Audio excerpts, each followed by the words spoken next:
First things first, Memorial Day. Governor Kate Brown and 26 Oregon mayors are urging people to stay home this weekend to avoid spreading the virus. That includes mayors in cities up and down the coast, Bend, Waterfront Park is not open, the event side is not open, and Hood River. Eventually we're going to be ready, but we're really not ready for a big influx of people to be coming at all. After the long weekend, several Oregon hotspots, including Deschutes County and cities on the coast, will be authorizing short-term rentals, meaning they're letting hotels, resorts, and Airbnb-type properties accept guests. But remember, most Oregon counties just entered phase 1 of the reopening plan, meaning non-essential travel is still prohibited, especially from the Portland area, which has yet to enter phase 1. Who would be in the hotels?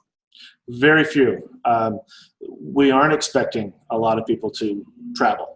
If somebody needs to stay somewhere, let's say they've got somebody in their household that's sick, or somebody that just needs to get away, gives them the opportunity that they can rent a room. A similar take from Alice Steller, who owns an Airbnb in Coos Bay called the Crow's Nest. She's hosting a woman right now who's about to have a baby and wanted to be closer to the hospital. But Steller can't be sure everyone is following the state's rules. The day phase 1 happened, we saw so many out-of-state plates.